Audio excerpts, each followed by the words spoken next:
Star Walker Studios presents Game Master's Journey, your multi-dimensional RPG podcast.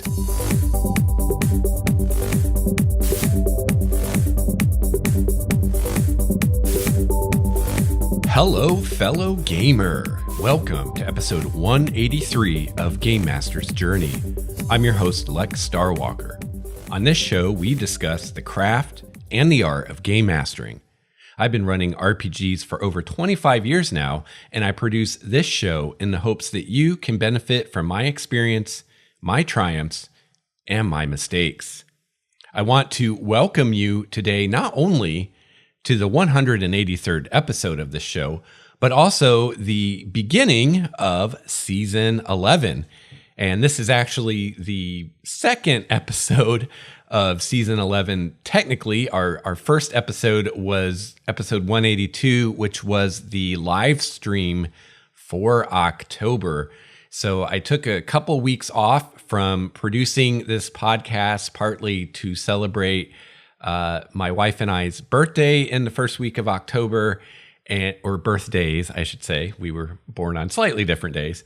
And partly just to take a break and kind of recharge for season 11, and partly to get my D&D campaign up and running and get some stuff going for the YouTube channel, which I'll talk about here in a minute. So welcome to season 11. Welcome to the first regular format episode of season 11. And thank you for sticking with me through the interseason break, and really appreciate you sticking with the show and coming back for season 11. So today for this episode, I'm going to return to my discussion of the Dungeon Master's Guide for 5th edition D&D with an exploration of the astral plane. Now, I debated how much to talk about this and how to approach this, and I have still a copy of the Manual of the Planes from 3rd edition D&D, and going through the section on the astral plane in our DMG for 5th edition, I realized that there's really not a whole lot there. So I went back to the Manual of the Planes just to compare and contrast, and there is a lot more information on the astral plane in the 3rd edition Manual of the Planes. And what's more, what information is in our DMG for 5th edition on the astral plane, much of it is directly from the 3rd edition Manual of the Planes, pretty much word for word. So I decided what I would do is approach this in two parts. So today we're going to do just an introduction to the astral plane, and we're going to discuss the material we're given on the astral plane in the DMG. And then in part 2, in a later episode, I'm going to go to my 3rd edition Manual of the Planes and bring in information from that resource for those of you who maybe didn't play 3rd edition or haven't seen that book, or it's been a while and you've forgotten what's all in there. So we've had a few resources through the history of D&D for the planes. The kind of the go-tos for me are the 3rd edition Manual of the Planes, as well as the Manual of the Planes from AD&D 1st edition. Now, both of these resources are unfortunately out of print. It's not too hard to find a copy of the 3rd edition Manual of the Planes. You can go on Amazon and find people that are selling used copies. You can usually find a copy on eBay or somewhere like that. Or if you're really lucky, you might luck out and find a copy at your local game store or a secondhand bookstore. Anyway, so I had all of the 3rd edition D&D books, but during my hiatus, and then I think it was actually when I came back to RPGs but started playing Pathfinder, I decided to sell most or all of my 3rd edition books in order to fund buying new Pathfinder books and later Numenera books. So I ended up selling pretty much all of my older D&D books on eBay, and later came to regret that, especially when 5th edition came out, because it's so easy to take materials from previous editions and use them in 5th edition. So I had sold my Manual of the Planes, and about a year ago now, I was at a game store in the Seattle area, and they had a selection of used books, and I was very lucky. They had the 3rd edition Manual of the Planes. It was in pretty good shape, and I picked it up for $8. Now, of course, that's still in my mind $8 too much, considering that I had my own copy that I probably paid full price for, and then, you know, got a little bit for on eBay, but not much. Wish I would have just held on to it. But, you know, $8 is a lot better than paying cover price or even more on eBay or something for something that's out of print. So definitely check out your local game stores and any secondhand bookstores that you have, like Half Price Books. A lot of times they'll have a little section with old RPG books. Now these days, those sections are usually loaded with a bunch of 4th edition books that nobody wants anymore. But you might get lucky and find a 3rd edition or even 1st edition book that no one else has found yet. The game store that I got my 3rd edition Manual of the Planes book from also had a few 1st edition books, but unfortunately they didn't have the 1st edition Manual of the Planes. So in part 2 of this discussion, since I have my Manual of the Planes, and a lot of you may not, I will pull in information from that, which, you know, again, considering how much has basically been copy pasted from the 3rd edition Manual of the Planes to 5th edition, I think it's fairly safe to assume that if we're ever given more information on the planes in 5th edition, that it will pretty closely align with what's in the 3rd edition Manual of the Planes. So I think we can feel pretty safe using that as a resource. And besides that, I mean, we're game masters. We make everything our own anyway. So today will just be the 5th edition material, and then in a future episode in part 2 of the Astral Plane, I will discuss material from the 3rd edition Manual of the Planes. I would love to pull in material from the 1st edition Manual of the Planes and discuss some of the changes that occurred between the editions, but alas, I don't have one. So, but I think between what we have here in the DMG and what we have in the 3rd edition Manual of the Planes, we'll have plenty to talk about. And right now, my intent is to follow this format with the rest of the planes. Now, I may not divide them all into multiple episodes. It depends how much I feel like there is to say about a given plane, especially some of the outer planes. There may not be a whole lot really to say about them. But I do plan to pull in material from both sources as we go through the planes and discuss them. So let me know what you think about that, and let me know if there are any planes specifically that you'd like to hear more about, because you know, I don't want to spend an eternity going through all these planes. So I'll tend to focus more on ones that I find interesting.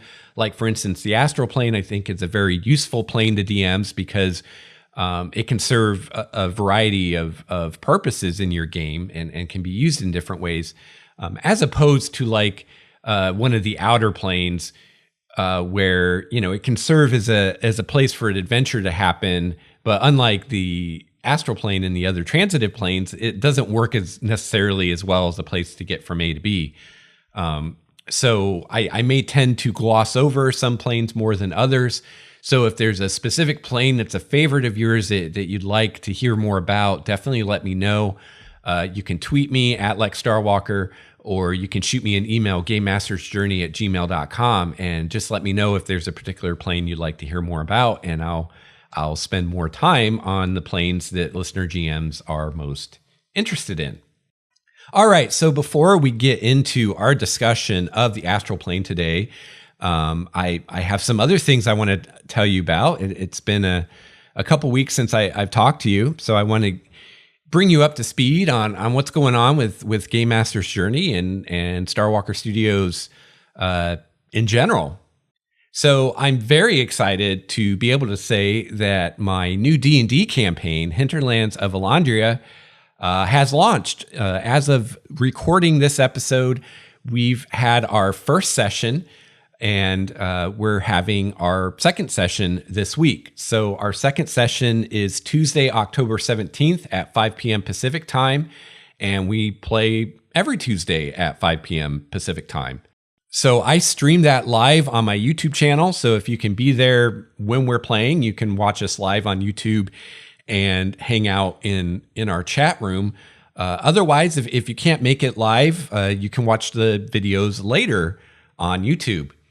So right now on my YouTube station, or my YouTube channel, I guess I should say, in addition to our first actual play session, there is an introductory video to my world of Primordia, which I've talked a lot about the building of that world on Game Master's Journey. And there's also 7 prelude videos. So in the prelude videos, I got together with each of the players individually to discuss their characters and kind of flesh out their backstory a little bit.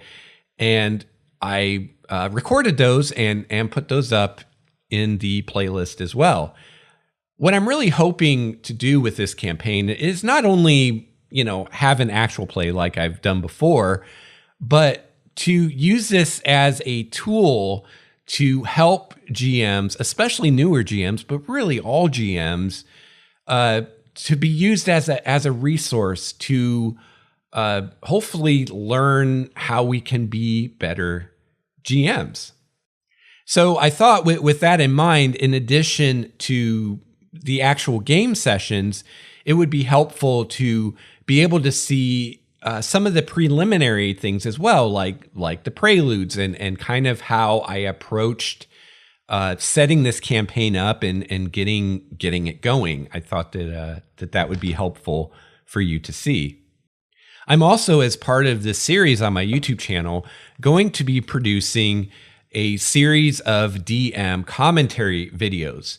In these videos, I will explain the behind the scenes, or I guess behind the screen details of the campaign.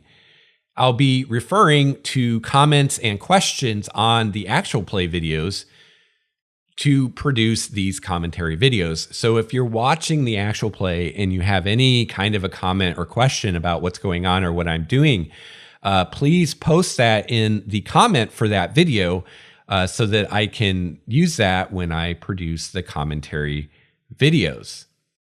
So I personally think that the best way to learn is by doing, by personal experience. And I think this is especially true when it comes to being a GM and learning how to be a GM and how to be a better GM. So the best way is through personal experience, learn by doing. However, the second best way to learn is by example. So on GM Intrusions, we've discussed GMing as an art and a practice exhaustively on the show, right? And this kind of theoretical discussion definitely has its place and can be useful, but it can be difficult, especially for less experienced GMs, to translate the kind of theoretical discussions we have on Game Master's Journey into actual things to do or not to do at the table, to take this theory and put it into practice as far as what am I actually going to do at the table when the players are sitting in front of me. So my hope is that this campaign on YouTube can be an example of how one GM, at least me, runs his games. So you can see how I do it. And the commentary videos I produce alongside the actual play can help unpack how I at least prepare for my games, how I run the games, how I react to various things that happen in the games. And I think it will also be fun to not only see how and what I prepare for a given session, but to then afterwards see what actually happens in the session through the actual play, and then hear my thoughts on what I expected versus what happened that was unexpected, and how I'm planning to go forward through these commentary videos. So I think that this can really be an invaluable tool for GMs. But in order to realize the full potential that I think that this can have as a tool for GMs, I need your help. I really need people to not only watch the actual play, but to participate in the comments on the videos by asking questions and pointing out things that you think that would be enlightening to discuss in the commentary videos. So maybe you're a more experienced GM and maybe, you don't so much have questions about what I'm doing, but you may see something that happens in the actual play that you think could be a good teaching moment for newer GMs out there. And those are a great thing to point out in the comments as well.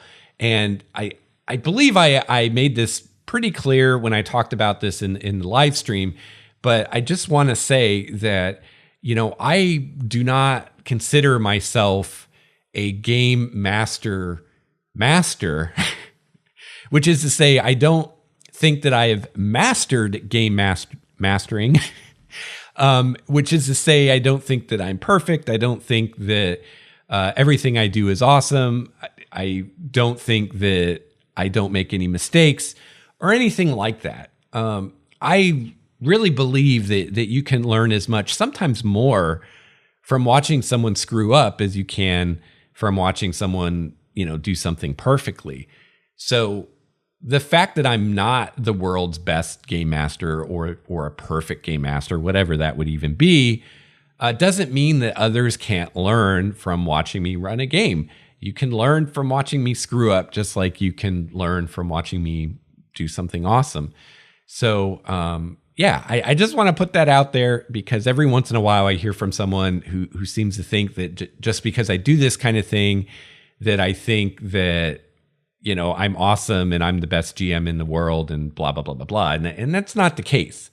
I'm not the best GM in the world. I'm just a GM who's willing to go through the time and work to put this out there for the rest of you to hopefully learn something from, and kind of compare notes. And, this isn't entirely a self-sacrificing kind of thing either. I mean, I benefit from this kind of thing as well.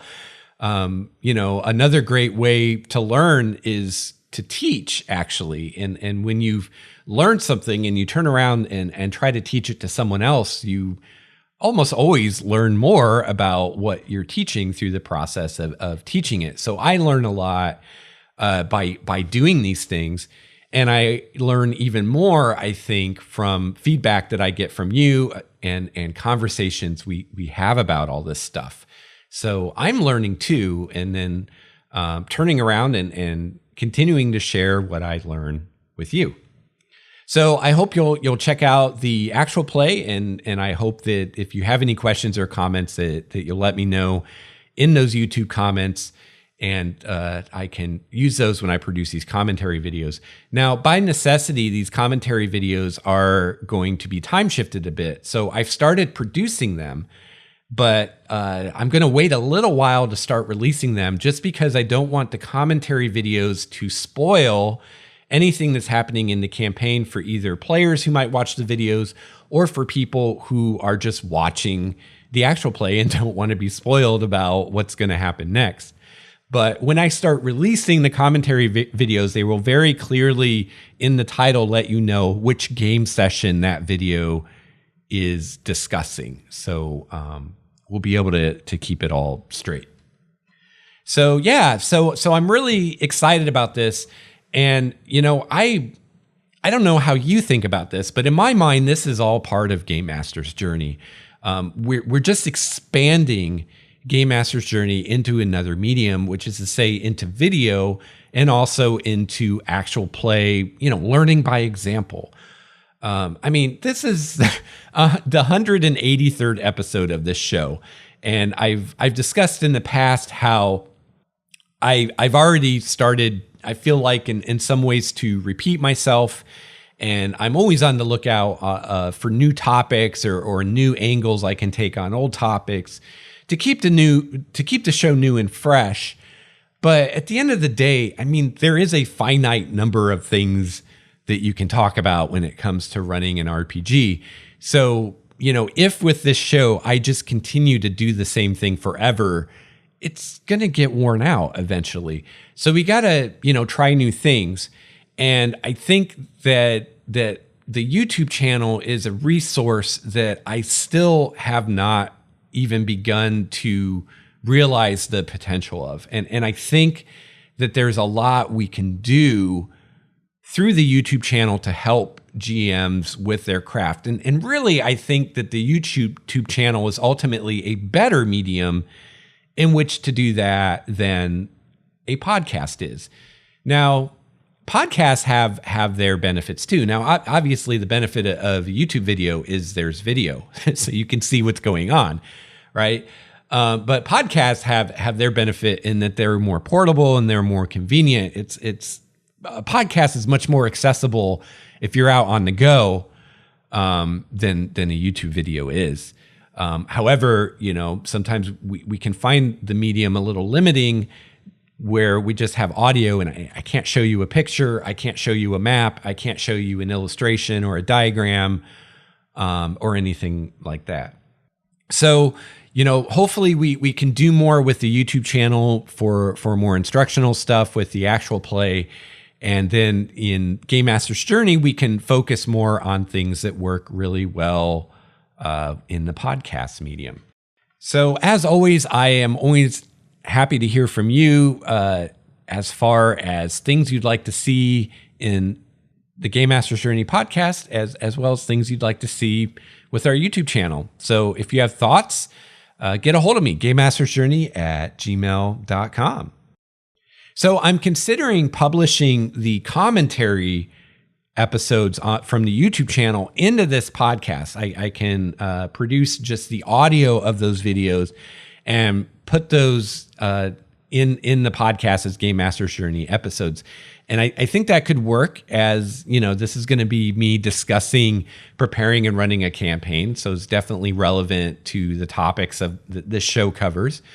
My biggest concern with that is if it will be a little jarring to have the commentary without having the actual play. So let me know what you think about that. I've already heard from a few listeners who would like to see the commentary in the podcast just because, as I just talked about, it's more accessible and they don't necessarily have a lot of time to sit and watch YouTube, but they listen to podcasts at work or while they're driving or whatever. So let me know what you think. And also let me know if you'd want the actual play in the podcast. Now I'm less certain about doing that because that would require a lot of time editing to get the audio quality to where it would need to be for an audio only format. But if you would like the actual play to be part of Game Master's Journey, or maybe to be a separate audio podcast, let me know that as well. If there's enough demand, maybe I'll see about doing that. So let me know what you think. GameMastersJourney@gmail.com. All right. And finally, I want to remind you that in addition to our Google Plus community for Game Master's Journey, which we've had forever now, we also have a Discord server now too. And you can find a link in the show notes at starwalkerstudios.com/GameMastersJourney that you can use to join our Discord server, and you can chat with myself and other listener GMs about everything and anything RPG related. In addition to the text chat channel that we have for that, we also have a voice chat channel, which I don't see used that much, but you can always jump in there and talk voice to voice with other listener GMs as well. So you can check that out. And I also am still offering Star Walker Studios and Game Master's Journey t-shirts and other memorabilia on our store over at starwalkerstudios.com, as well as my self-published D&D adventure, The Trickster's Labyrinth. All right, so I think that wraps it up for our kind of beginning of the season chat about Game Master's Journey and about my campaign. And I guess I didn't mention, for those of you that have been with the show for a little while, this campaign is the one that I've been talking about so long that's pulling in some ideas from Wes March's. It's set in my homebrew world, Primordia, and it's my own campaign that I'm coming up with myself. So I'm really excited about this because I've done almost exclusively published material as far as the actual play on my YouTube channel. So I'm really excited to do some original stuff and to start actually using Primordia as a campaign setting. And I feel like this is a major theme, maybe not just for today's episode, but for this season, of taking theory and putting it into practice. So, I've talked about world building a lot on this show and talked about world building Primordia exclusively. And I have run some game sessions in Primordia, but this is the first long-term campaign in the setting, starting, starting at level 2 and going to level 20 and beyond. So, we're learning by doing now, or at least I am. And as always, taking you along with me for the ride.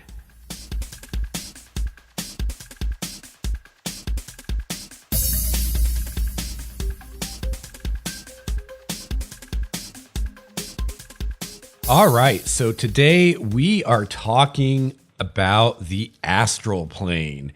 So this is continuing a series of episodes in which I am going through the 5th edition Dungeon Master's Guide page by page and discussing it, teasing out what nuggets of goodness we can get from this book as GMs.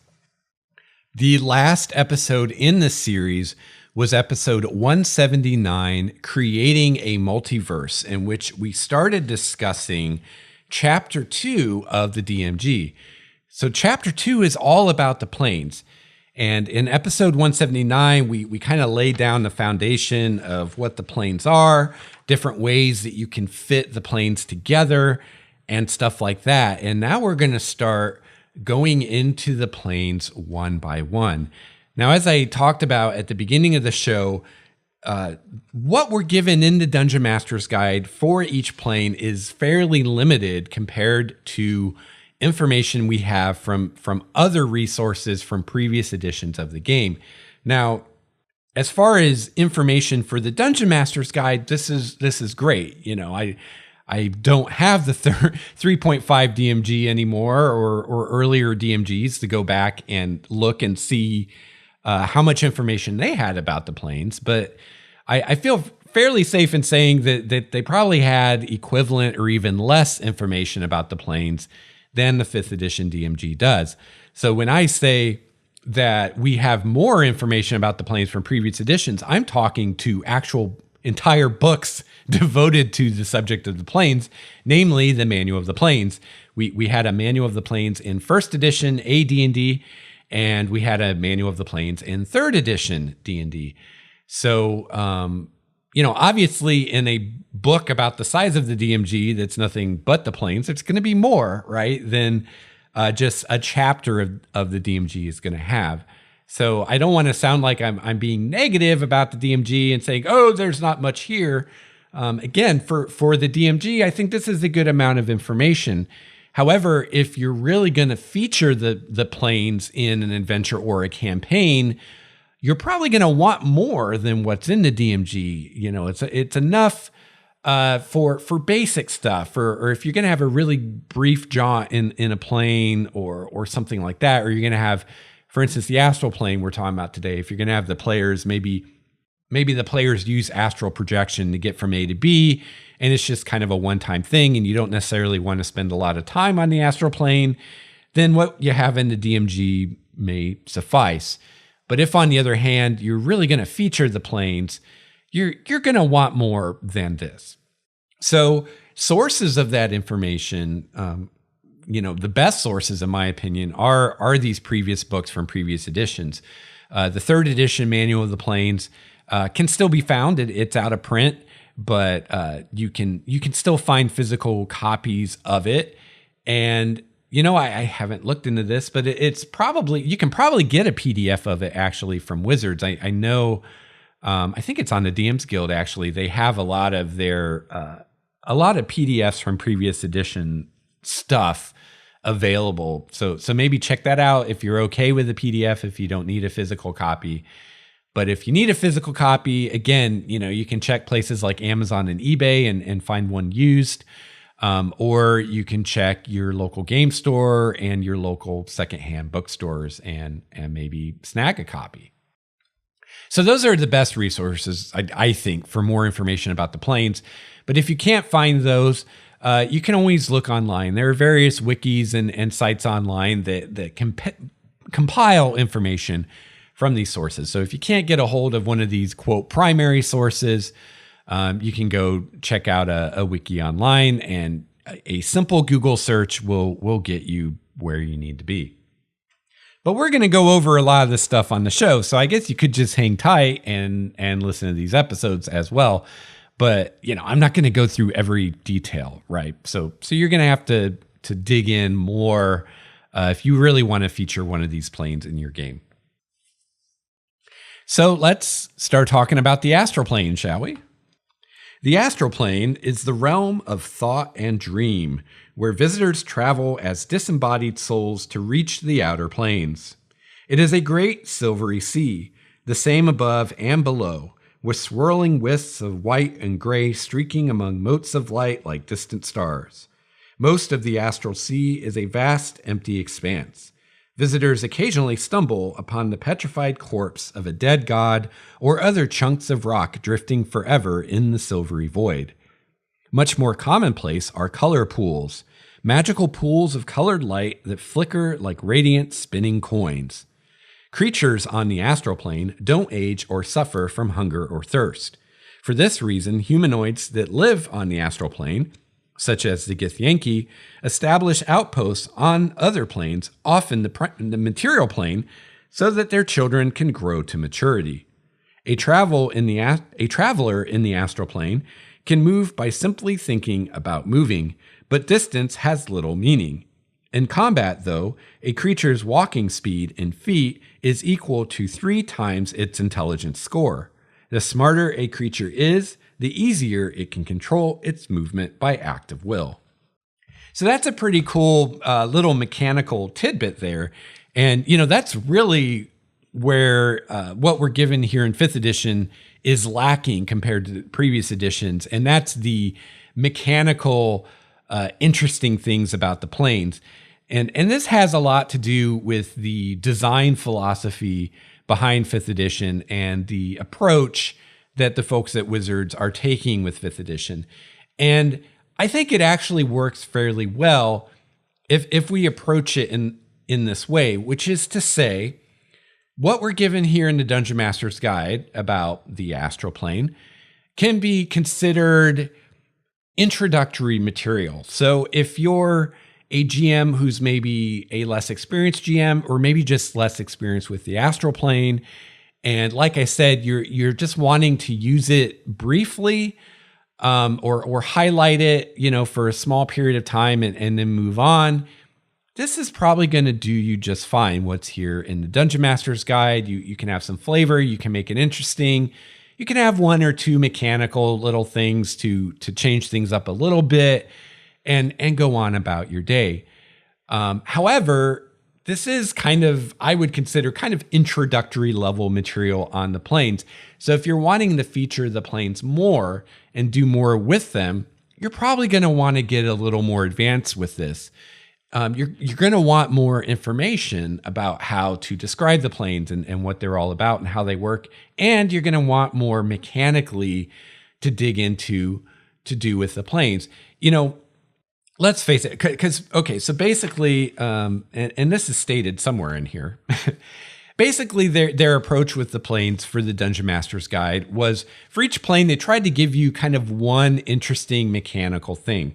And actually I remember now where this is discussed. This is discussed in their advice for coming up with your own planes. They're basically like, come up with one mechanical thing that's different about this plane that can make it interesting and unique, and call it a day.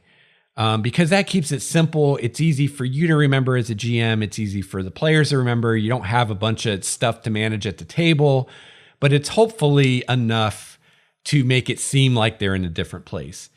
Now, personally, I don't think that's going to be enough. The planes are truly alien places, and I don't think just one little mechanical thing is going to be enough to impress that. But again, if you're just going to be there for a very brief period of time, like less than even a full game session, then, you may not want to deal with more than that, right? And it could be enough. And you can establish that alienness of the planes through your descriptions and things like that, and worry less about doing it mechanically. However, if like I said, you're going to be there for a long period of time, or you're really going to feature it, then you're probably going to want to do more with it. And then you're going to want to refer to what I consider a more advanced resource, which would be something like the Manual of the Planes from 3rd edition, where they did a lot more mechanically with the planes, and there's a lot more that you can dig your teeth into. So we'll discuss that kind of stuff in the second part of this series on the astral plane. So one of these mechanical things that we're given in the DMG is the way that your movement works, and the fact that your speed on the astral plane is a function of your intelligence. So, this is, I think, a perfect example of what they're trying to do with 5th edition, where they're giving you a mechanic that has an effect and makes things a little different here, but it's also not going to really bog your game down. Because, when the player characters enter the astral plane, they basically have to figure out their new speed, which is 3 times their intelligence. But unless their intelligence is changing throughout the session, they only need to do that once. They write down their new speed and they're good to go. It's not going to bog down play. It's not like, for instance, for those of you that have no experience with previous editions, some of the mechanics that we had in, say, 3rd edition were effects on the various schools of magic. So you might have a plane that says, for instance, the necromancy school of magic is suppressed. So maybe spells from the necromancy school don't work, or maybe they have a lesser effect, or you can only cast spells of a certain level or lower or something like that. Or you might have a school of magic that's amplified. So spells that use that school do maximum damage or something like that. So in previous editions, we had a lot more kind of little fiddly specific mechanics like that, which were things that, if you think about, well, if the schools of magic are influenced, anytime I cast a spell, I need to look at this chart or think about what impact does this have, right? Contrast that with what we have here, where it's like, well, at the beginning of the session, we figure out what our new speed is and we're kind of done, right? So you see how there's a huge difference there in how much you're going to have to deal with mechanically with being on this plane. And again, I think a great approach to this is, how long do you plan to spend on the plane, right? If it's less than a session, it's probably not even worth it to deal with all those mechanics. It's just going to be a headache, and you're never going to get the chance to get comfortable with it before you've moved on to somewhere else. But if, on the other hand, the players are, for instance, going to be on the astral plane for multiple sessions, then it might be worth it to pull in more of those mechanics, because the players will be there long enough to be able to basically memorize them and get to where they're comfortable with how things work on the astral plane, and it's not constantly bogging down the game. And of course, it's kind of two extremes, right? We have 5th edition version of the astral plane, which is very, very simplified. We have 3rd edition version, which is much more complex. So you could go somewhere in between and say, well, I'm going to use these aspects of the mechanics from 3rd edition, but not these other ones. So you can really set that dial of complexity and richness mechanically of the plane kind of wherever you want, if you have access to all these sources of information. All right, so now we have a discussion of the astral projection spell, which is a major way that the players will have access to the astral plane. Traveling through the astral plane by means of the astral projection spell involves projecting one's consciousness there, usually in search of a gateway to an outer plane to visit. So this is why the astral plane is considered a transitive plane, which is to say it is a plane that connects other planes together. So you can use the astral plane as a way to get from your home material plane to any outer plane that you want to go to, or to get from one outer plane to another outer plane, or even to get from one prime material plane to a different prime material plane, or from one spot on the same material plane to another spot on the same material plane. Since the outer planes are as much spiritual states of being as they are physical places, this allows a character to manifest in an outer plane as if he or she had physically traveled there, but as in a dream. A character's death, either in the astral plane or on the destination plane, causes no actual harm. Only the severing of a character's silver cord while on the astral plane, or the death of his or her helpless physical body on the material plane, can result in the character's true death. Thus, high-level characters sometimes travel to the outer planes by way of astral projection rather than seek out a portal or use a more direct spell. So yeah, that's a major feature of the astral projection spell, is it gives you this kind of safety net where your actual body isn't on this other plane, whether it's the astral plane or some destination plane like an outer plane. Your physical body isn't there. It's still on your home plane. So if something bad happens to you and you die, you don't actually die. You just return to your physical body on the material plane, as long as your silver cord isn't cut. So it can be a safer way to explore the planes than, like they say, going through a portal or a gate or physically traveling there using the plane shift spell. Only a few things can sever a traveler's silver cord, the most common being a psychic wind, described below. The legendary silver swords of the Githyanki also have this ability.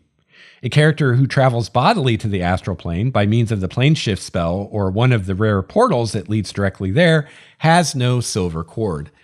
So just as a brief aside, if you're a fan of the Githyanki and or the Gith Zerai, they were presented recently in the Unearthed Arcana on Wizards' website as playable races, so you can check those out. So this is a perfect example of a place where we have more mechanical meat in previous editions.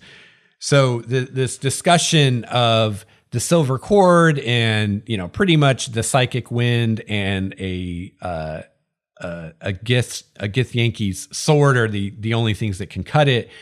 In the third edition manual of the planes, we're given more mechanically as far as armor class and hit points of the silver sword or the silver cord and what can cut it, what can't, and things like that. So again, if you want to feature traveling through the astral planes as a major component of your campaign and maybe have times where the character's silver cord is threatened and you want more to dig in mechanically there, definitely check out the third edition manual of the planes and they have more for you.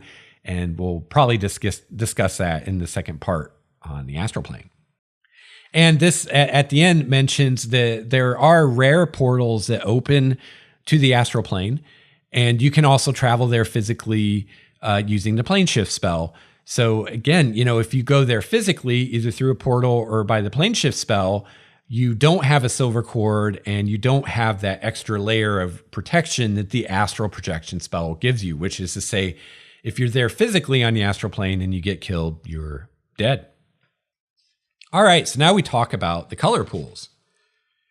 Gateways leading from the astral plane to other planes appear as two-dimensional pools of rippling colors, 1d6 times 10 feet in diameter. And it's funny, these color pools always remind me of one of the Chronicles of Narnia books. I'm blanking on the title of the book. It's not the actual first book in the series, which was The Lion, the Witch, and the Wardrobe, but it is sort of the first book in the series chronologically. I think it was called like The Magician's Ring or The Magician's Nephew or something like that.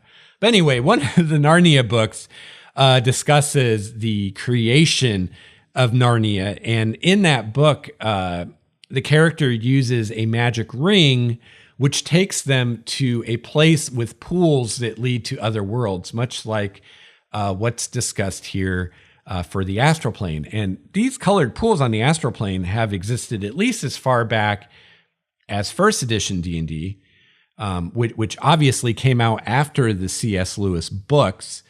So I'm curious, it seems like this idea probably came from the Narnia books, but I'm curious where C.S. Lewis got the idea from, if that comes from some earlier mythology or popular fiction from the day or what. I'm curious where that idea comes from. So if you know, let me know. I'd love to know that. Traveling to another plane requires locating a color pool that leads to the desired plane. These gateways to other planes can be identified by color as shown on the Astral Color Pools table.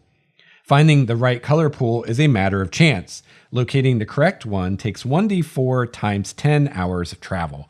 So we're given a table with the various planes and what their color pools look like. So for example, if you want to go to if you want to go to Limbo, you're looking for a jet black pool. So, this is a great possibility for research for the player characters and for the players. If they want to use the astral plane to go to an outer plane, part of being able to do that is they need to learn what kind of pool they're looking for. What does the pool that leads to the plane they want to go to look like? And, this table is giving you the planes here in the DMG, but of course you can create your own planes and expand beyond this. And then it's up to you what the pools that lead to that plane look like. Another feature of the astral plane is the psychic wind. A psychic wind isn't a physical wind like that found on the material plane, but a storm of thought that batters travelers' minds rather than their bodies. A psychic wind is made up of lost memories, forgotten ideas, minor musings, and subconscious fears that went astray in the astral plane and conglomerated into this powerful force. A psychic wind is first sensed as a rapid darkening of the silver-gray sky. After a few rounds, the area becomes as dark as a moonless night. As the sky darkens, the traveler feels buffeting and shaking as if the plane itself was rebelling against the storm. As quickly as it comes, the psychic wind passes, and the sky returns to normal in a few rounds. The psychic wind has two kinds of effects, a location effect and a mental effect. A group of travelers journeying together suffers the same location effect. Each traveler affected by the wind must also make a DC 15 intelligence saving throw. On a failed save, the traveler suffers the mental effect as well. Roll a d20 twice and consult the psychic wind effects table to determine the location and mental effects. All right, so the way they described it actually sounds a little confusing. There's actually two different tables, and you roll a d20 for each table. So you have a table for the location effect and a table for the mental effect. So again, assuming the PCs are traveling together, they all experience the same location effect. And then whether or not they suffer a mental effect is determined by the results of that saving throw that they made. So your location effects could be diverted. Add 1d6 hours to your travel time to get to wherever it is you're going. Could be blown off course. Add 3d10 hours to your travel time. Could be lost. At the end of the travel time, characters arrive at a location other than the intended destination. Or could be sent through a color pool to a random plane. Roll on the astral color pools table. So so psychic wind hits you, you could just be delayed, or you could find yourself end up in a completely random plane, who knows where. So that could be interesting. Now, of course, as a DM, let's talk a little bit about how we would approach this. Now, you could totally, in your session, say, a psychic wind comes, roll randomly to see what the location effect is, get the result sent through a random color pool, roll to see what that random color pool is, and roll with it. I mean, you could totally approach it that way. That would probably be the way you'd end up approaching it if you were just kind of winging this. But the planes are very alien places, and I'd love to see the DM that could do that on the fly and with no downtime at the table, be able to present whatever random plane the players end up within well. I think a DM that could pull that off would probably just have a really good working knowledge of all the planes to where she could just, oh, you're in Isgard? Got it. This is what you see, right? But I think for most of us, like for me personally, if I were suddenly faced with running a scene in Isgard, I'd have to read up on Isgard and decide how to do that. And sure, I could do it in play and say, hey guys, let's take 5 and take a bio break and scramble around for 5 minutes and figure out what I'm going to do. But I'd much rather have time to prepare that. So me personally, I wouldn't do that randomly. I might let the dice decide as far as what happens, as far as the location effect. Are they just delayed, or do they end up in a random plane? But if I were planning on having an encounter with the psychic wind on the astral plane, I would have already determined ahead of time, if they end up in a random plane, what that random plane would be, so that I could have at least thought about what my description would be like, what kind of encounters they might have on that plane, and how I would go forward from there. So that's how I would approach it. You know, I'd say, okay, I'm going to have an encounter with the psychic wind. Maybe I determine ahead of time what's going to happen. Maybe I don't roll. You don't see, that's the thing to remember as a GM. Just because there's a table with a dice roll doesn't mean you have to roll. You're the GM. You could just decide what happens, right? So I might just say, oh, it's going to blow them off course this many hours. Or I might say they're going to get sucked into a color pool and end up in some random place. So if that were a possibility of happening, then I would ahead of time decide, okay, they're going to go to limbo. This is what limbo's like, and be ready to deal with limbo when that happens. The other way you could approach it, if you wanted to do it randomly, is control your pacing, so that when the psychic wind hits and they get sucked through the random pool, that happens at the end of your session. So psychic wind hits, they get sucked into the random pool. You roll to see in front of the players, if that's the way you want to do it, you roll to see what the random pool is. And let's say you roll the abyss, right? You say at the, you say the psychic wind comes, the winds buffet you around, you get blown around in this huge gale force wind, and it sweeps you into this amethyst colored pool. And maybe you end it. I wouldn't end it there, because you're going to have players that over the interim before the next session are going to look up what an amethyst pool is and know that's the abyss. So unless you've changed the colors, it's going to ruin your reveal at the beginning of the next session.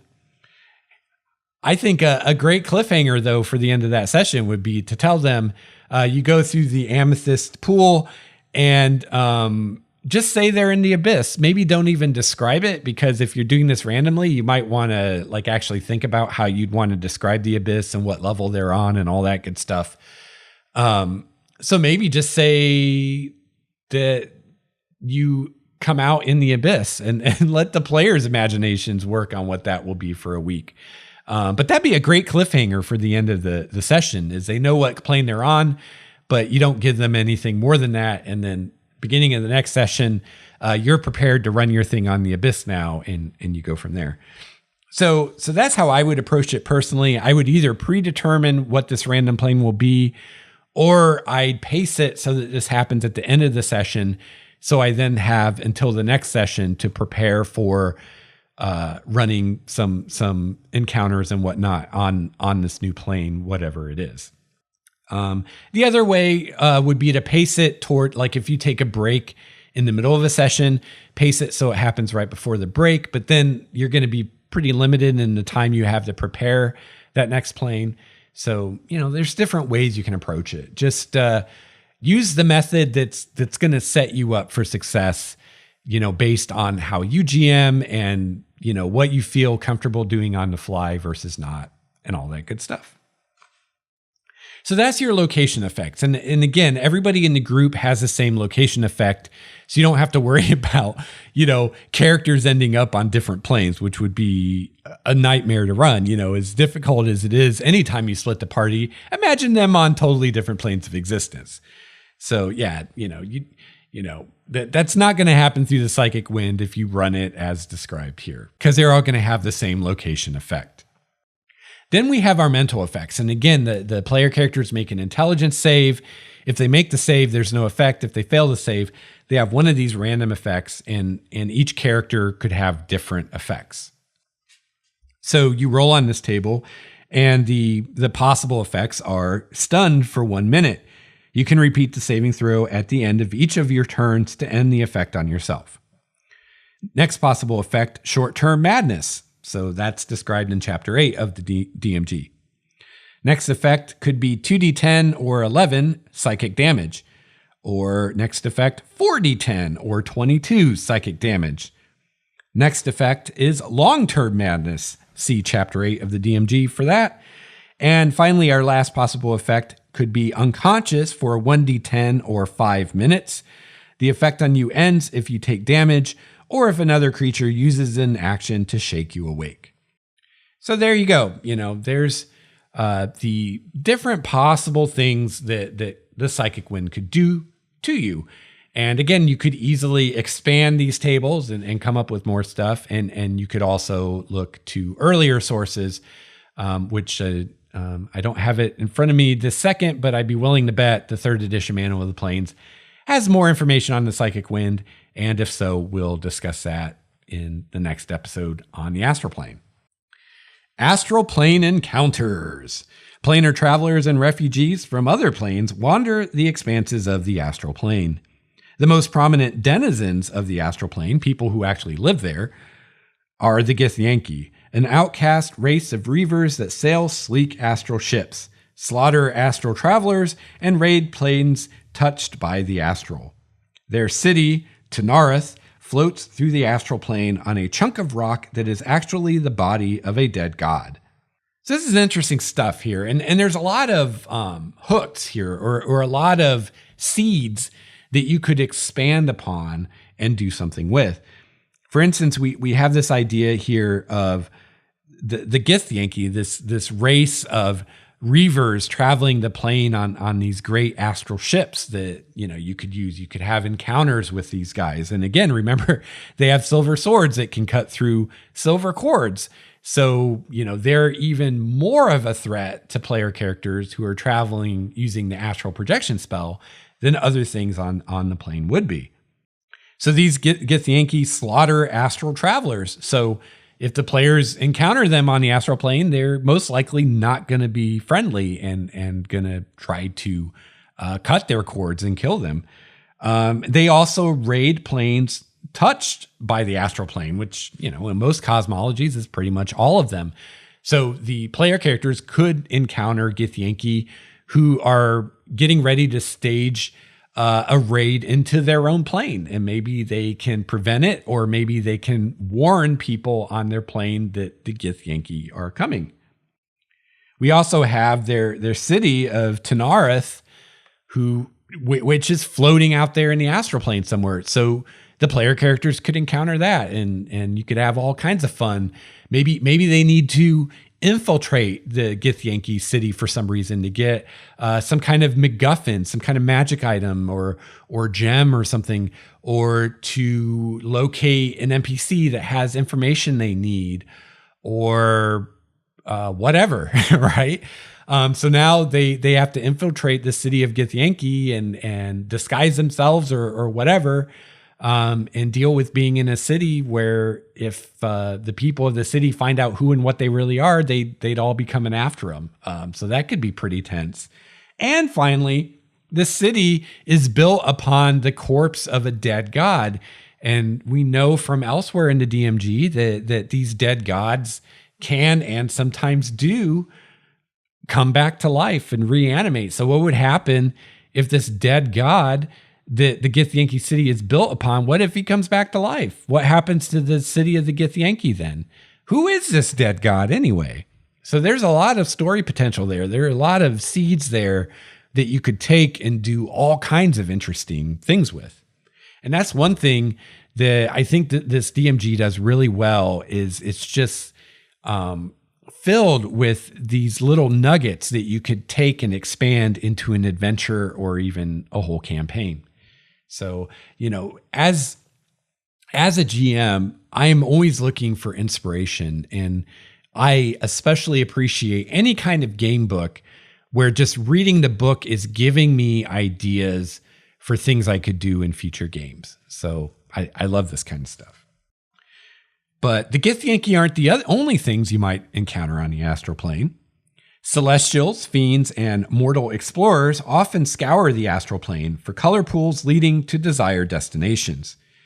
Characters who linger for too long in the astral plane might have an encounter with one or more wandering angels, demons, devils, night hags, Yugalos, or other planar travelers. And yeah, there's a lot you can do with that. Not just like, random type encounters where you just happen to cross paths with one of these travelers, but maybe the color pool that the player characters are looking for to take them where they ultimately want to go is maybe guarded by one of these creatures, or they come on a color pool that they need to use and a demon just happens to come out of it about the time that they get there. Or it's being guarded by an angel that doesn't want anyone to go through it for some reason. The possibilities are pretty much endless, really. This is Matthew Colville, and you're listening to Game Master's Journey. I want to take a minute to give a quick shout out to the patrons of Starwalker Studios. The support of the patrons makes this show possible. If you enjoy Game Master's Journey and you'd like to give a little back, becoming a patron is a great way to do so. It's because of the patrons that all the listeners of Game Master's Journey enjoy 2 bonus episodes every month. I'd also like to give a huge shout out and thank you to my Tier 5 patron, Steve. Let's hear it for Steve. Yeah. Yes. You the man. Thank you so much, Steve, and thank you to all the patrons. I'd also like to give a shout out and thank you to our new patron, Paul. Welcome to the fold, Paul. Thank you so much for your support. You can find out more about becoming a patron by clicking on the Patreon button at the top of the show notes at starwalkerstudios.com/Game Master's Journey.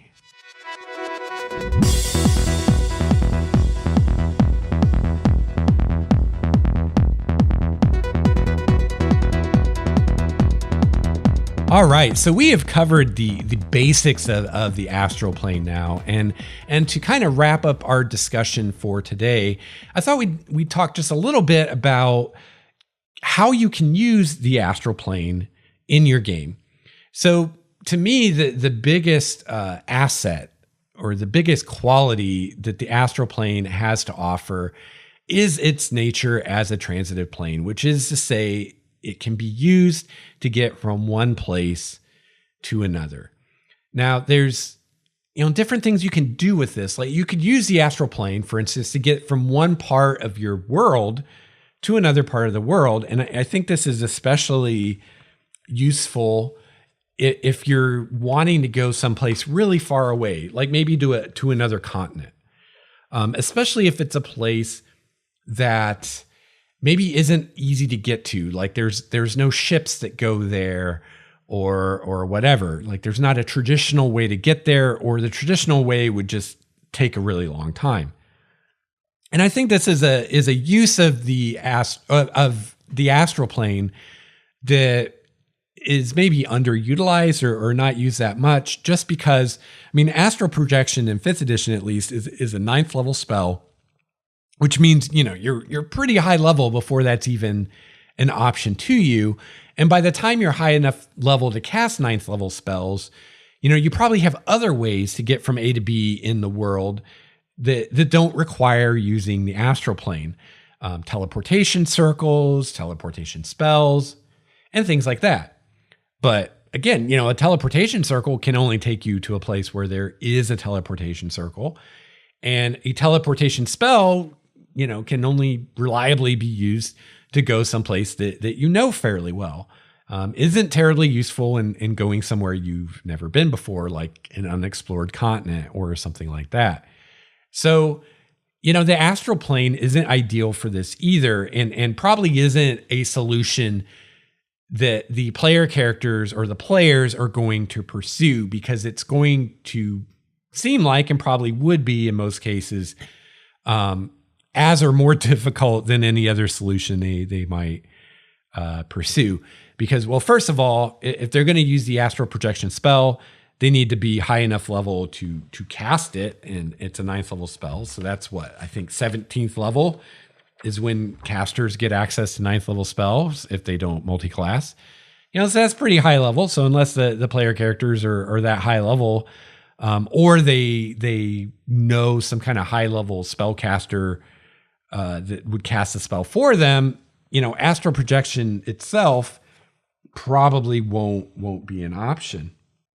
Also, another thing to keep in mind with the astral projection spell, and we'll talk a bit more about the spell in a minute, but it has a material cost in the reign of 1,100 gold pieces, which the spell does consume the components of. So if the player characters are going to use it themselves, it's going to cost them 1,100 gold to cast a spell.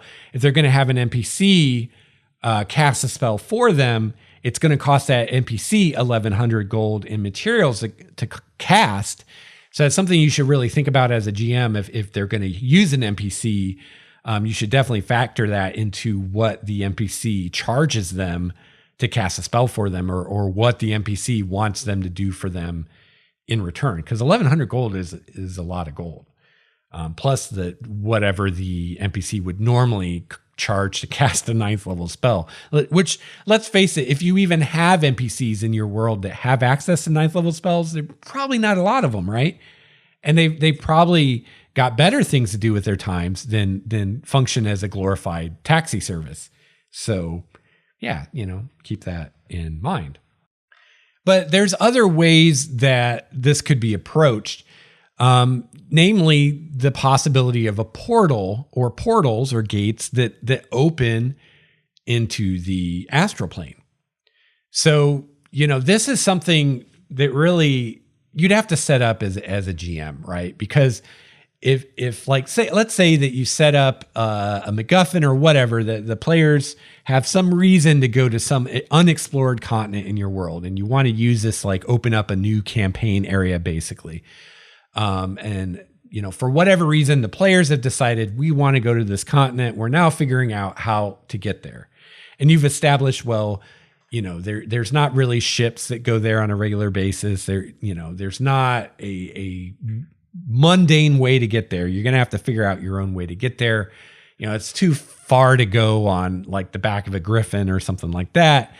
The player characters are probably going to explore things like teleportation circles, or using the teleport spell with a combination of scrying or something like that to get a location they can home in on. They're probably not even going to consider the astral plane because, again, it takes a 9th level spell to astral project there. It's just not an obvious choice, right? So I think it's something, if you want to feature the astral plane in this adventure and you want the players to go there via the astral plane, you're going to have to kind of present that idea to them in some way. And I think the easiest way to do that would to have them find out about a portal that opens into the astral plane, or a portal that opens into the astral plane from the continent that they want to go to. So maybe they're digging in old tomes and they may find reference to a portal to the astral plane from the continent they want to go to. So now all they need to do is find a way onto the astral plane and then find this portal, and boom, they can get there that way. And they could get to the astral plane via another portal on their own continent that they can get to, or using plane shift or gate or something like that. So I guess what I'm saying is the astral plane can definitely be used as a way to get from point A to point B on your world in the material plane, especially if they're far apart. But it's going to be something that you'll need to set up as a DM if you want that to happen, because it's not going to be an obvious option. And unless you set it up, it's not even going to be the best or easiest option. So if you want that to be the way the player characters go, then you'll have to set up how that's the way for them to go. And you'll have to kind of plan that and set that up ahead of time. I think a more common use of the astral plane is going to be to use it to get to yet another plane. So this could be one of the outer planes, it could be one of the elemental planes or wherever, or possibly even some kind of demiplane. And I think that this is what we're most often going to use it for, or what the players, if it's something where it's player directed, which is to say you as a GM haven't decided, oh, I want to feature the astral plane, so I'm going to figure out some way to motivate the player characters to travel on or through the astral plane. If it's not a thing like that, if it's something that comes from the players, it's most likely going to come about because they want to get to some other plane and they want to use the astral plane to get there, probably because they want to use astral projection to do it in a more safe manner.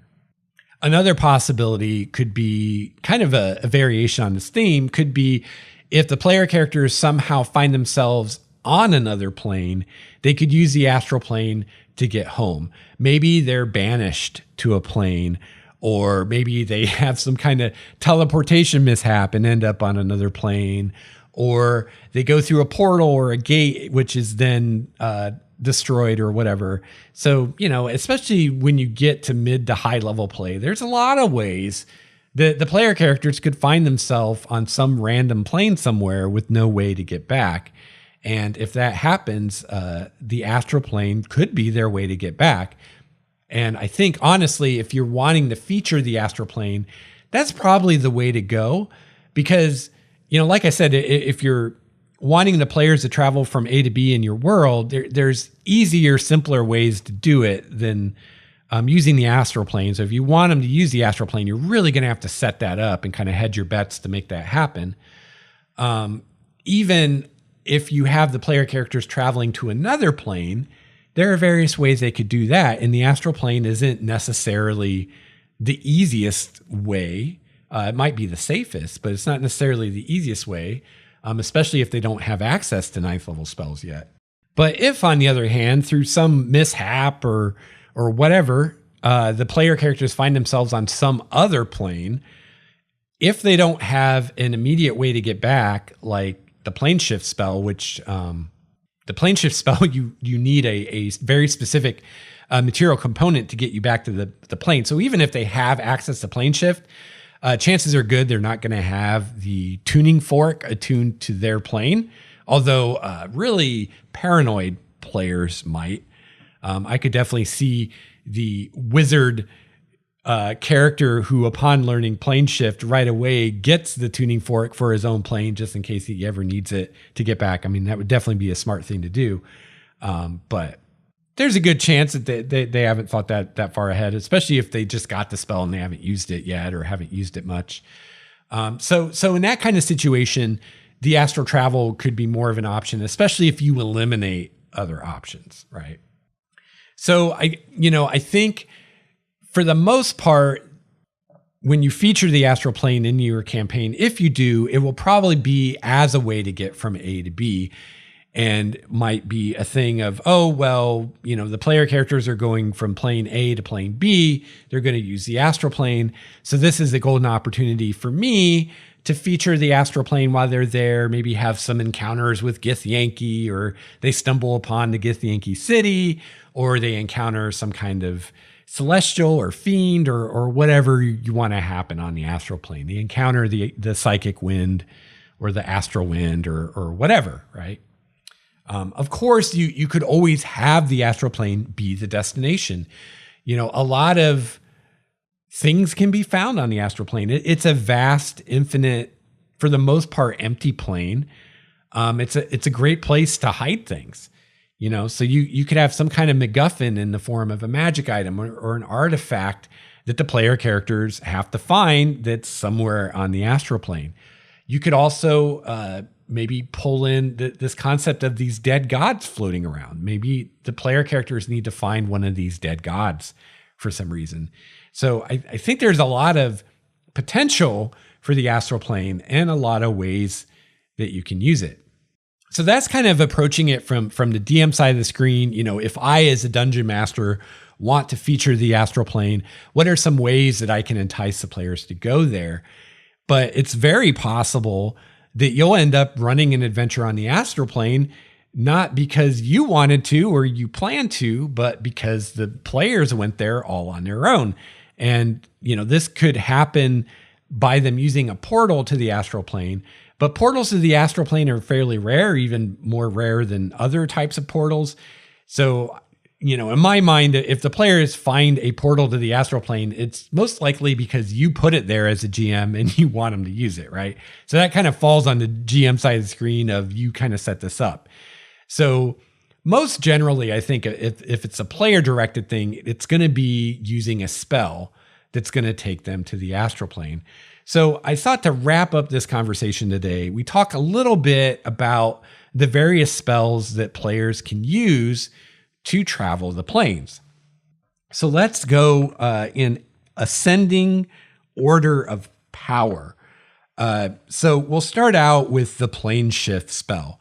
Now this is a 7th level spell, and this is the lowest level spell that gives you the potential to go to pretty much any plane you want to, even demi-planes if you know that the demi-plane exists and you've been there before. So plane shift is pretty cool because you can use it to go pretty much anywhere. And it's only a 7th level spell as opposed to gate and astral projection, which are both 9th level spells. So you can access it at lower level as a player character. But plane shift does have a pretty serious limitation, and that is in the form of its material component. And I've brought this up so many times on the show, but I just, every time I feel like I have to really make a point of this, of you really, as a DM running Dungeons and Dragons, you really want to pay attention to the material components of spells, because a lot of times the material components are a major balancing factor of the spell. The material component is part of the reason why plane shift is a 7th level spell instead of a 9th level spell. It's part of the reason why it's a 7th level spell instead of a 6th level spell. So it balances the spell within other spells so that, obviously a 7th level spell should be more powerful than a 6th level spell and less powerful than a 9th level spell, right? And if that isn't the case, it's a design problem that needs to be fixed. I mean, why would anybody learn a 9th level spell that's less powerful than a 7th level spell?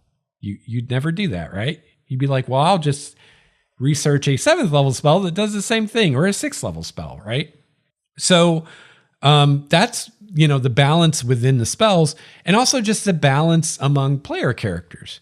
We don't necessarily want a player character able to do something on the 9th level spell order of magnitude when they're only high enough level to cast 7th level spells, right? Because if that's the only character that can do that, now they're head and shoulders above the rest of the characters, which, is great for that one player, but not so great for all of the other players. So big limiting factors of spells tend to be the components, specifically a component that is either expensive or hard to find, or both, and also casting time. So, some spells have casting times of minutes or hours or even longer. So obviously those spells can't be used in combat. Now, if you have a casting time of 1 minute, you could theoretically use that in combat, but 1 minute is 10 rounds of combat, during which time the caster can't take any actions other than casting the spell and must maintain concentration to continue casting the spell. So every time they take damage, they got to make concentration rolls, et cetera, et cetera, et cetera. So, the casting time is a major limiting factor too. So if you're not paying attention to those two things as a DM, you really want to do that. Otherwise, things can get really Monty Hall really quick if you don't pay attention to that stuff. All right, so plane shift has this limitation in the material component of a forked metal rod worth at least 250 gold, which right there, that's not so bad, right? 250 gold at the level you can cast a 7th level spell is not that much gold. Like, that's not a big deal. The big deal is the next part, attuned to a particular plane of existence. So not only do you need to fork out 250 gold to cast a spell to get this rod, but you also have the rod is very specific what it needs to be, and you need a different rod for each plane that you want to go to. So like I was just talking about, let's say you're going to use plane shift to go to limbo. So you need the rod that's attuned to limbo to get you there. But if you're also planning to use plane shift to come back home, you also need the rod attuned to your own plane to get you back. So you need 2 rods, which is going to cost you 500 gold, 250 for each rod. Now, again, at the level where you can cast this, the 250 gold isn't such a huge deal. I mean, it is a cost that you need to pay. It does deplete the resource of gold pieces that the player character has a little bit. But, you know, it's not really the thing that's really limiting this spell. What's limiting the spell is that the rod has to be something specific, which means that the player character needs to know the specific parameters to make that rod. What alloy does it need to be made of? How is that alloy made? All that stuff. And B, they have to actually make the rod or have someone else make it for them. And another missed opportunity when you're not paying attention to spell components is these can be hooks for adventure, especially for these higher level spells. So for instance, plane shift here, we need a forked metal rod, and it needs to be something very specific. So there's a couple possibilities for adventure here that you could leverage as a GM. First of all, it's up to you how common this knowledge is as far as how do we make this particular rod or tuning fork is really what they are. So, you know, you could say, like, let's say the player characters want to go to limbo. You could say that, well, in this setting, it's fairly common to travel to limbo, so it's not super difficult to find the specifications for a tuning fork to take you to limbo. Maybe you just need to go to one of the large cities, go to a library, and you can find that information. Or maybe it's something that any decent level wizard would know, and you just ask a wizard, or if you are a wizard, you already know that, maybe. Or you could go on the other side of the spectrum and say, it's very rare that people travel to limbo, or maybe no one travels to limbo. So that information is very difficult to find, or maybe even unavailable. Maybe no one in this world knows. Maybe you have to use some kind of divination and contact a deity or an angel or something like that to get that information. So just figuring out what kind of rod you need and how to make it could itself lead to all kinds of adventures and fun. And then actually acquiring the rod itself could also be a hook into adventure, whether the character is constructing it themselves and needs to find exotic materials to do so, or whether they need to find an NPC that can and will construct it, and maybe the NPC has various tasks they want them to undertake first, or needs them to find materials for it. There's all kinds of opportunities there, right? Where you could use this as a hook to take the players on an adventure that you want to do, or take them to a new location in your setting that you want to explore. So let's look more at plane shift. It has a casting time of 1 action. It's a 7th level conjuration. Components are verbal, somatic, and material. And again, the material is the forked metal rod, which is worth at least 250 gold. And something else to point out is this rod is not consumed by the spell. So you know, it's a one-time cost, and then you can use that rod over and over again. But you do need a separate rod for every different plane you want to go to. So I always love the idea of this wizard that has this whole set of these rods that he's collected, that he's used to go to various planes, all of different colors and alloys and different pitches that they ring when you strike them. Kind of a cool idea. You and up to 8 willing creatures who link hands in a circle are transported to a different plane of existence. You can specify a target destination in general terms, such as the City of Brass on the elemental plane of fire, or the Palace of Dispater on the second level of the Nine Hells, and you appear in or near that destination. If you are trying to reach the City of Brass, for example, you might arrive in its Street of Steel before its Gate of Ashes, or looking at the city from across a sea of fire at the DM's discretion, which is basically saying, depending on whether you want to have some encounters before they get to the city. So if you want them to have to deal with the plane of fire a little bit before they get to the relative safety of the City of Brass, have them appear within sight of it, but outside of it. If, on the other hand, you just want to get to it and you don't want to deal with that, have them appear somewhere in the city or right in front of its gates. Alternatively, if you know the sigil sequence of a teleportation circle on another plane of existence, this spell can take you to that circle.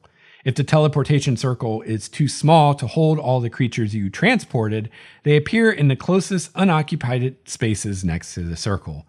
So this is probably going to be most useful to player characters when they're returning home from another plane, because presumably they'll know at least some teleportation circles on their own plane, like maybe one at their home base or whatever. And so instead of appearing in a general area, they can appear in a very specific spot. But it can also be useful if they can gain the knowledge of a sigil sequence on a plane other than their own. They can go specifically where they need to go. And that's another seed there that you can have all kinds of fun with that as a DM. You know, imagine if the teleportation circle isn't where they think it is. Maybe it's somewhere very different on the plane than what they were told, or maybe even on a different plane than what they were told. So you could have some fun with that. Or maybe it's guarded. Maybe when they appear, the guardian isn't happy with an unannounced visit from the player characters. There's just so many ways you could go with that. A lot of fun you could have with it. You can also use this spell to banish an unwilling creature to another plane. Choose a creature within your reach and make a melee spell attack against it. On a hit, the creature must make a charisma saving throw.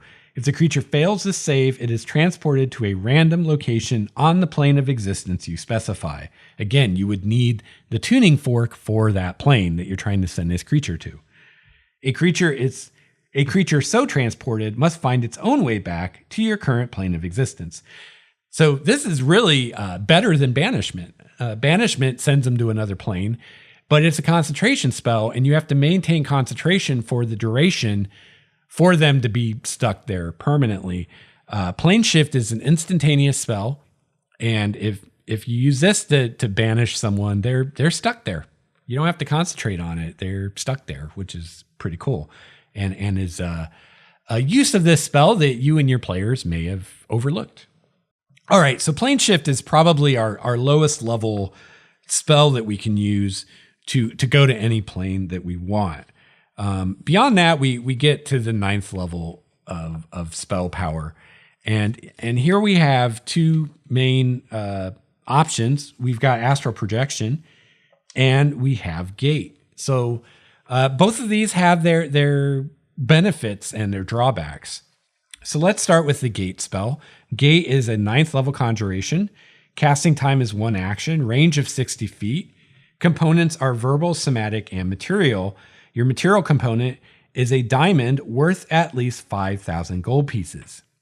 Now, it does not say the spell consumes a diamond, so you can buy one 5,000 gold piece diamond, and as long as you keep a hold of that diamond, you can use it to gate as many times as you want. Duration of the spell is concentration, up to 1 minute. You conjure a portal linking an unoccupied space you can see within range to a precise location on a different plane of existence. The portal is a circular opening which you can make 5 to 20 feet in diameter. You can orient the portal in any direction you choose. The portal lasts for the duration. So we see here some differences between Gate and Plane Shift. And remember, Plane Shift is a 7th level spell. Gate is a 9th level spell.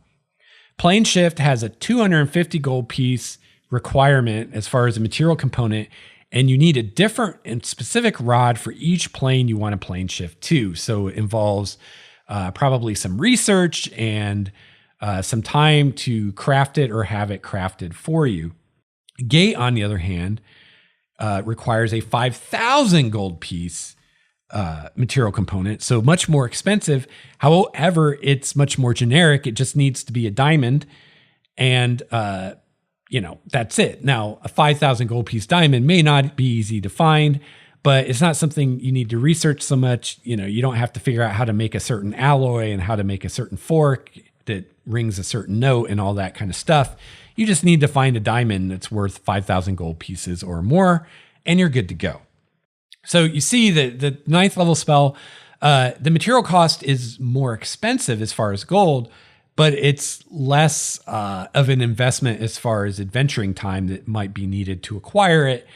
And it's a one-size-fits-all kind of component, unlike plane shift. Gate's also different in that it's a concentration up to a minute duration, where plane shift is instantaneous.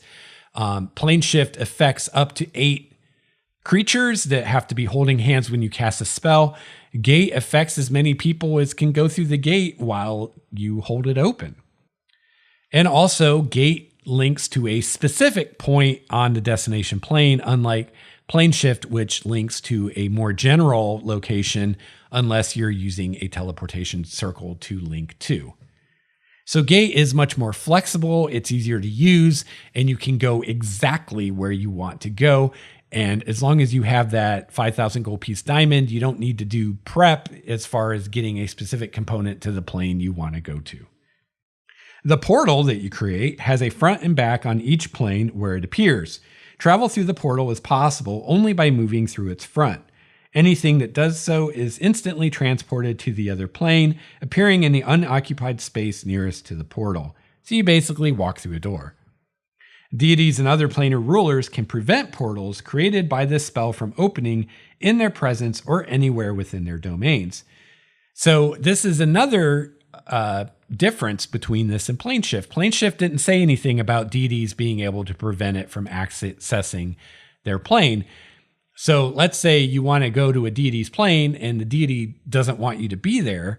You're not going to be able to gate there. You're going to have to use plane shift, which means you're not going to be able to appear exactly where you want to unless there's a teleportation circle that you know about. When you cast a spell, you can speak the name of a specific creature. A pseudonym, title, or nickname doesn't work. It has to be their actual name. If that creature is on a plane other than the one you are on, the portal opens in the named creature's immediate vicinity and draws the creature through it to the nearest unoccupied space on your side of the portal. You gain no special power over the creature, and it is free to act as a DM deems appropriate. It might leave, attack you, or help you. So that's interesting. You can use Gate to basically summon a creature on another plane to you. What I find really interesting about this is that the gate sucks the creature in. There's no saving throw involved. So the creature has no choice but to be gated to you. However, it can go back through the portal back to where it came. But gate is a concentration spell, which means you could gate a creature in and then stop concentrating on the spell. The gate goes away and they're stuck there. So just kind of interesting that you can gate a creature against their will and they don't get any kind of a saving throw. So that's an interesting thing you can use this spell for. And again, it's something that you can't do with plane shift. All right, so that's Gate. And finally, let's look at Astral Projection, which also is a 9th level spell. It's a necromancy spell, which is interesting.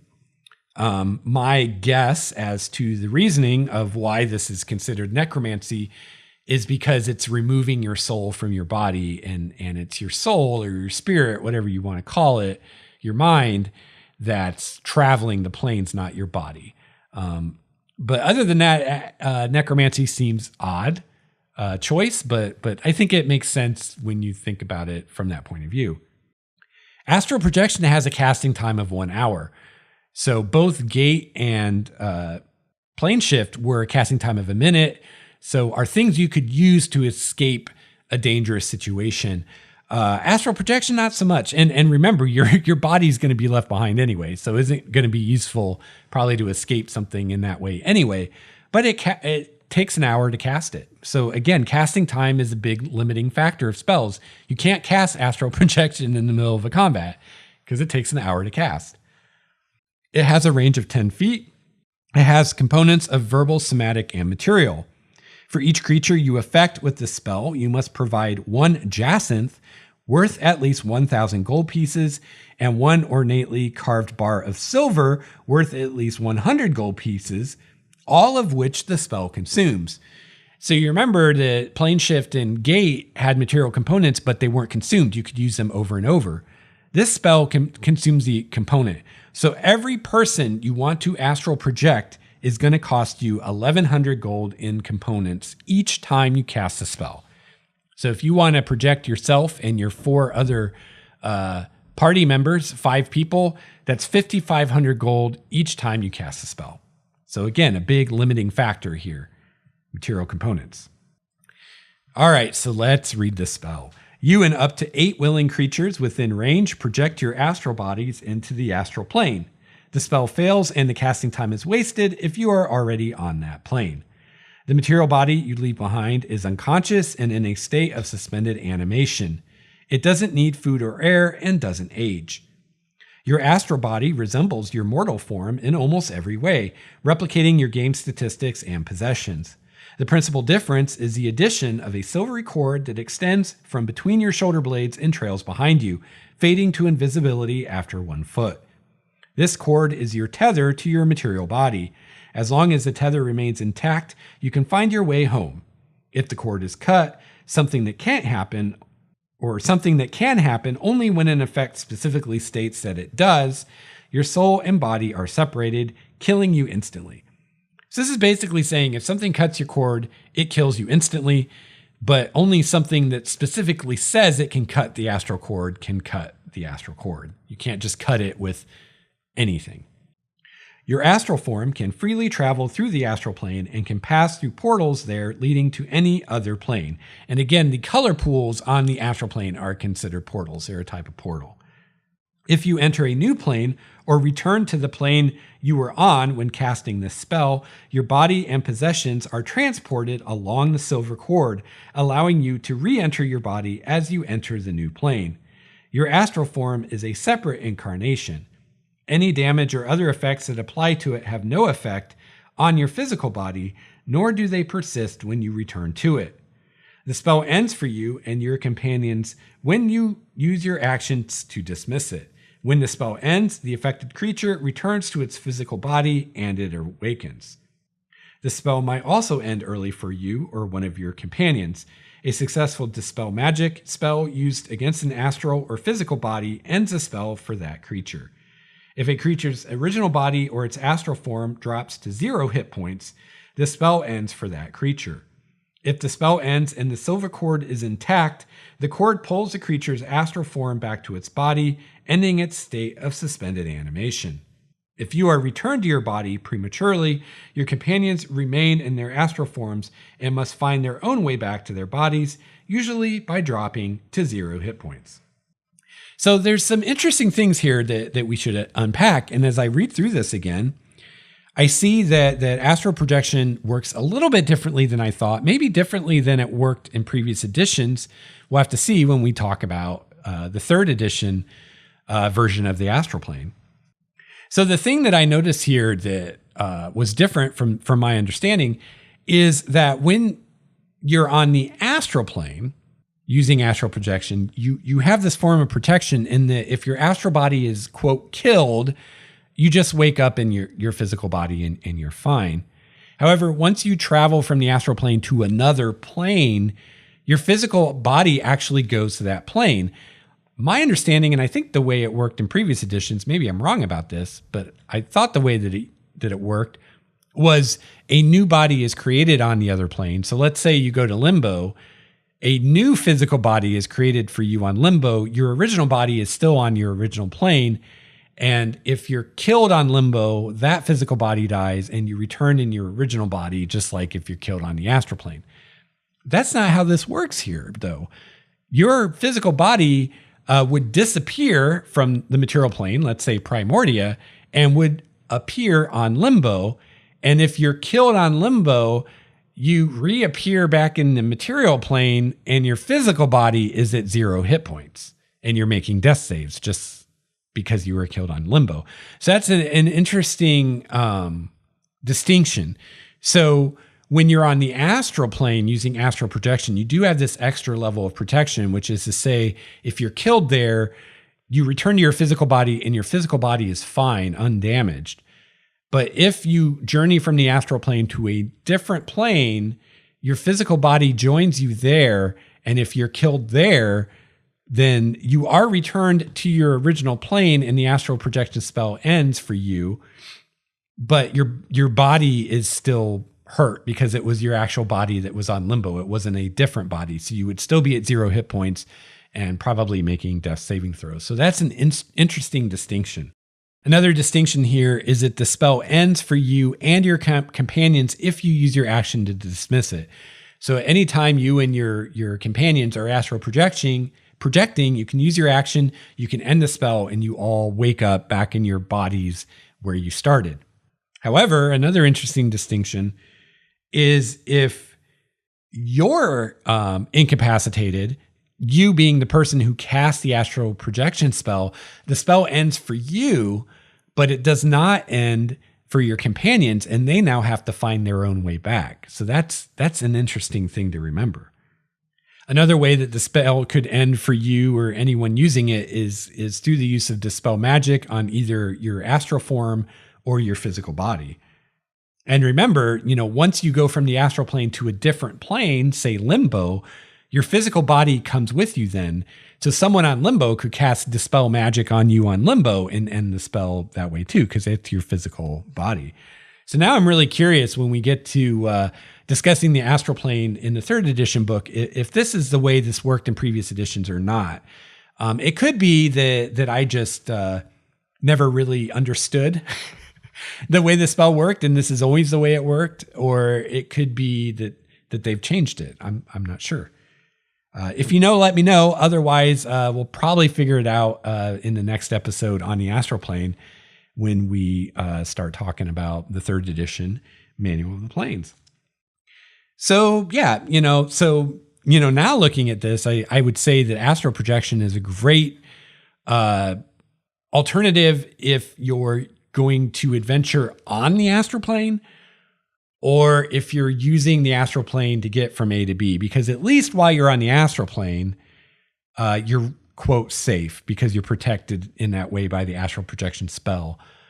But if you're just going to another plane, if that's your goal and you don't have any reason to use the astral plane, if you have something like Gate that can take you exactly where you want to go, or you have astral projection and you have, or not astral projection, if you have plane shift and and you have the rod that you need and a teleportation circle you can use to go exactly where you want to go, you're probably better off using those methods than astral projection, because you can bypass the astral plane entirely, in which case being, quote, safe on the astral plane doesn't really mean anything.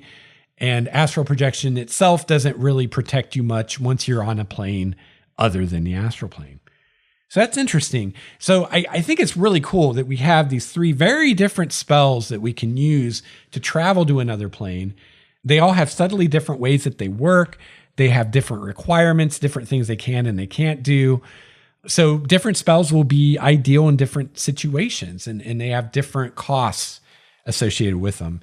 And I like that. And that's another part of the design philosophy behind 5th edition, which is giving players options, right? Let's not give one way to travel the planes. Let's give 3 ways, and let's make them different power levels, different difficulties as far as the steps you have to go through to actually use that way. For instance, plane shift is a little more involved as far as finding the components than Gate is. Well, depending on how common 5,000 gold piece diamonds are in your world, maybe Gate is more involved because they're crazy rare, or maybe you have to go to the Earth plane to actually get a diamond that's worth that much. That's up to you. So yeah, I think it's really cool. We have these different options, and depending on what you want to do, depending on the player character involved, different spells may be more appealing than others in different situations or to different characters. Or it could just come down to what spells you have access to, either based on the class that you have, or maybe you have a magic item that gives you access to one of these spells, or maybe, you're not high enough level to cast a 9th level spell, so you have to use plane shift. So really cool stuff. So yeah, I thought during today's discussion of the astral plane that this would be a good time to bring up these spells, because the astral projection spell specifically, interacts intimately with the astral plane. And I wanted to discuss these spells, so this seemed the time to do it, since this was the ideal time to talk about astral projection. So we might as well talk about gate and plane shift and how they compare and contrast. So I think the astral plane is really cool. I think you can really leverage it to not only be an interesting destination in its own right, especially if you want to use the Githyanki or, these dead gods or some kind of entity that's maybe hiding out on the astral plane or an artifact that's drifting there somewhere. Those are all really interesting things that you can do with the astral plane, using it as a destination. But it can also be used as a way to travel from one place to another, especially from one plane to another, and can make an interesting journey that can be bookended by these various planes that the player characters are traveling to. Now, just one final little tidbit I'll leave you with on our discussion of the astral plane is another possible use for it is coming in the form of things like the bag of holding. So if you look at the description of the bag of holding in the Dungeon Master Guide, it mentions that if the bag is overloaded, if you put too much stuff in it, or if it's pierced or torn, it ruptures and is destroyed, and all of its contents are scattered in the astral plane. So, not only are there the Githyanki and all these outsiders and dead gods drifting about through the astral plane, but also anything that's ever been lost from a ruptured bag of holding is also in the astral plane somewhere. And another interesting thing about these items, so we've got the bag of holding, we've got Heward's handy haversack, and we have the portable hole, is if you put one of these items inside the other, it actually opens a gate to the astral plane, which originates where the item was placed inside the other item, and any creature within 10 feet of the gate is sucked through it and put into the astral plane. So, this is theoretically something that could happen by accident, except, D&D is such a part of the culture now, and it's been around so long. It's really only a truly new player who probably doesn't know that this is a thing that happens if you try to put a bag of holding in a portable hole or something like that. Most players who've been playing very long know about this. So it's probably not super likely that this would happen by accident, but it could be something that clever players might use as a way to get into the astral plane. Like I said, portals into the astral plane are really rare and it might not even exist in your world. And if they need a way to get to the astral plane, they could just throw a bag of holding in a portable hole or vice versa. And now, boom, they have a gate. They're sucked into it. They're on the astral plane, and they can now search the astral plane to find a color pool to go to whatever other plane they want to go. So that could be a way that player characters could get to the astral plane or another plane at a level lower than they would have access to something like plane shift. All they need is two of these items, bag of holding, portable hole, Heward's haversack, things like that.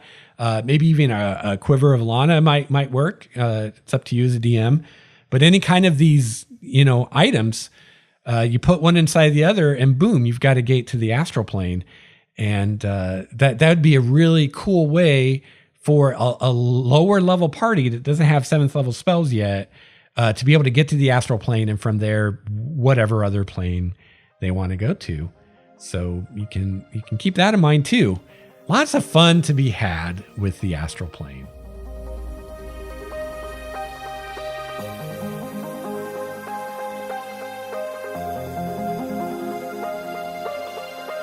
All right, well, that is going to wrap it up for episode 183 of Game Master's Journey. I tell you what, I'm really glad I decided to split this into 2 parts. It was already a long episode, and we haven't even gotten into material from the 3rd edition manual of the planes on the astral plane. So I will be returning to this topic again, and we'll talk more about the astral plane. What do you think about the astral plane? I would love to hear from you. Your thoughts on the astral plane, any stories or cool adventures you've had on the astral plane, any cool ways you've seen it used in a campaign, let me know. GameMastersJourney@gmail.com. You can also find me on Twitter @LexStarWalker. I have a voicemail that you can call and leave a message if you'd like to talk with me about the astral plane or anything else. You can also talk to listener GMs, because if your message is enlightening or entertaining or both, you might even hear it on the show. And then everybody can hear your thoughts about the astral plane or whatever. So that voicemail number is 951-GMJ-LEX1. That's 951-465-5391. Also, there are other ways you can connect with me and keep up with what's going on with Game Master's Journey and with my campaign on YouTube. There's my YouTube channel. I'm on Google+. I'm on Facebook. I've got boards on Pinterest where I collect fantasy and sci-fi art to inspire campaigns. All kinds of stuff. You can find all that stuff in the show notes at starwalkerstudios.com/Game Master's Journey. I want to really quickly thank Filio724 for your 5-star review of the show on iTunes. I really appreciate it. Filio724 says, so full of tips and tricks, well worth the listen. So thank you very much for that review. I really appreciate it. It helps out people finding the show on iTunes. So you can find the show notes for this episode and all the episodes at starwalkerstudios.com/Game Master's Journey, as well as all the ways to get a hold of me and to connect with other listener GMs, including our community on Google+ and our server on Discord. Finally, if you would like to support the show, the best way that you can help us out is by becoming a patron. You can find out all about becoming a patron at patreon.com/StarwalkerStudios. You can also check the bottom of the show notes at starwalkerstudios.com for all the other ways you can support the show, including getting a t-shirt, checking out my D&D adventure, The Trickster's Labyrinth, using my Amazon referral link when you shop on Amazon, leaving reviews and things like that. So again, you can find all that stuff at the bottom of the show notes at starwalkerstudios.com. I hope that you have a chance to play your favorite RPG this week. I hope you have a chance to run your favorite RPG. I'll be back soon with another episode of Game Master's Journey. Until then, game on. This has been a Starwalker Studios production, your source for quality gaming and hobby podcasts. This episode's music, courtesy of Cloudwalker, Transboy, Renfield, Stanko, and Ish. See the show notes for more details at starwalkerstudios.com/Game Master's Journey.